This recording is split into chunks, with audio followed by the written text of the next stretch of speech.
Pro Group Management. Workers' comp that works for you. You're watching 7 at 7, powered by the Las Vegas Review-Journal, the largest news team in Nevada. Why was an Israeli official arrested in an alleged child sex sting released from jail? The Clark County District Attorney weighs in. Thanks for joining us on 7 at 7 tonight. I'm Lena Bleetz.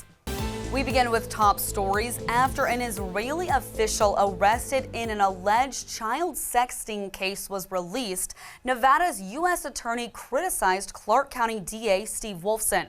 Now Wolfson is speaking out. Today, Wolfson said the bail for Tom Alexandrovich was, quote, standard, meaning it was preset by the court and required no release conditions. Alexandrovich's quick return home sparked accusations that the U.S. government intervened on Israel's behalf, which the U.S. State Department has denied.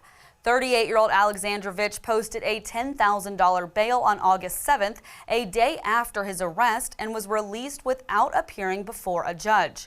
In a social media post, acting U.S. Attorney Sigal Chattah said an alleged child molester was allowed to flee the country without surrendering his passport. Wolfson said he had spoken to Chattah and would, quote, let her speak for herself. In addition to an Israeli government official, the 8 suspects arrested in a sting operation targeting alleged child sex predators reportedly include a Las Vegas pastor. 46-year-old Neil Harrison Creasy faces 1 felony count of luring or attempting to lure a child or mentally ill person with a computer to engage in sexual contact, according to court records. Review-Journal local government reporter Ricardo Torres Cortez tells us about the letter sent out by a local church announcing Creasy's arrest. Creasy was a member of Redemption Church. The Good Samaritan Lutheran Church sent out a letter to its congregants announcing his arrest and noting that Redemption Church only rents space at the Lutheran Church and that Creasy was not involved with its church functions there. Records show Creasy was released after posting a $10,000 bond. He's set to be arraigned in a Henderson court on September 2nd. A music producer is suing Mike Tyson in federal court in Las Vegas, claiming the boxer used a song in an Instagram video without permission. Lawyers for Tyrone Fife say he co-wrote a song called Murdergram, which Tyson used in a post before his fight last year against Jake Paul. Lawyers who have recently represented Tyson did not respond to a request for comment. In weather, sponsored by Star Nursery, your garden's partner for every bloomin' thing. Temperatures dropping down to the 90s by around 10 p.m. tonight and then reaching an overnight low of 87 degrees by 4 a.m. Tomorrow morning, an extreme heat warning goes into effect at 8 a.m. through 11 p.m. on Saturday, and Clark County cooling stations will be open beginning on Wednesday. Looking at 2 days of sunshine with a high of 108 and low of 84 on Wednesday, then up to a high of 110 and low of 89 on Thursday. The heat sticks around on Friday with a high of 109 and low of 89, but we're looking at a 30% chance of rain throughout the day and into the night. And now for Vegas Nation and the latest on the Raiders. I'm Heidi Fang, and Raiders Assistant General Manager Brian Stark tells us how much he's keeping in mind the long-term growth of the roster as much as he is looking at the immediate path to winning now. At the end of the day, when it's time to make the roster moves, we'll try to provide the information so that when the decisions are made, it's best for the Raiders right now. The Raiders must cut down their roster from 90 to 53 by next Tuesday. In Business, brought to you by G Bank, your best banking experience ever.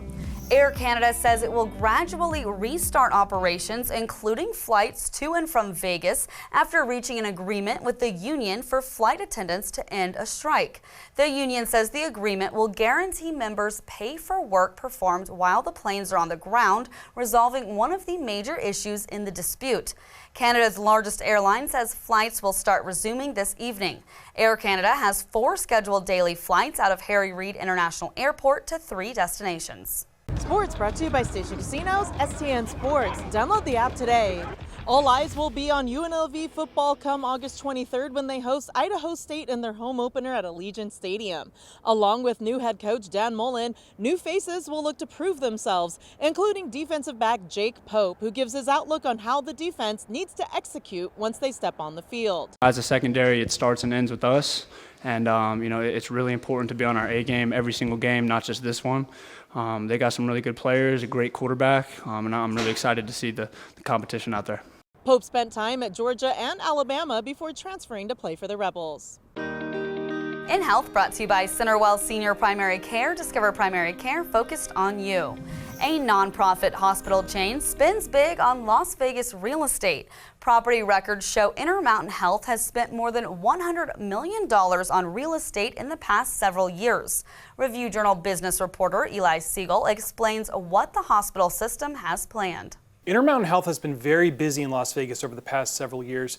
Not only is it planning to open Nevada's first standalone children's hospital, but it has bought land, commercial buildings, and even signed a naming rights deal with the Raiders for the football team's practice facility several years ago. All of this points to a pretty big bet on Las Vegas by this nonprofit hospital chain. Intermountain did not respond to multiple requests for comment. In Neon Lifestyle, sponsored by Silverton Casino Lodge, this is Lodge Vegas. It's your chance to own a piece of a celebrity chef's restaurant. The acclaimed steakhouse Bizarre Meat by Jose Andres, which closed July 31st at the Sahara, is auctioning off more than 150 items. The auction includes everything from a storage cabinet and hostess station to leather chairs, antique books, and a hallway-length tapestry. It's happening as Bizarre Meat prepares to reopen in early September at the Venetian. Bidding closes August 25th. Visit restaurantequipment.bid to place your bid. Sports betting brought to you by the Las Vegas Paiute Tribal Smoke and Cigar Shop. The third and final week of the NFL preseason begins on Thursday with a pair of games. In the first game to kick off, the Panthers are 4-point home underdogs against the Pittsburgh Steelers on the Station Casino's STN Sports app. Carolina is plus 170 on the money line and the total is 36. In the second game on Thursday, the New England Patriots are 6.5-point underdogs to the New York Giants. Their money line is set at plus 230. The total is 38. In Neon Entertainment, sponsored by Arizona Charlie's with live entertainment every weekend at both locations. Go to ArizonaCharlies.com to see who's playing. Justin Bieber fans were excited when they thought he was giving them a surprise show, only to find out it wasn't the Biebs at all. Neon columnist John Katzlamidas has more. A Justin Bieber lookalike took the stage at XS Nightclub at the Wynn on Saturday night. The fake Biebs, whose name is Ryan Delclos of Normandy, France, and his entourage negotiated a VIP booth at DJ Griffin's performance. Then they convinced the headliner to allow the fake Bieber to perform Sorry on stage. Club officials soon learned he was a fake. He's been banned from the resort for life and tagged with a $10,000 bar tab. Wynn officials called it all an elaborate, multi-step ruse. You know what is the real deal?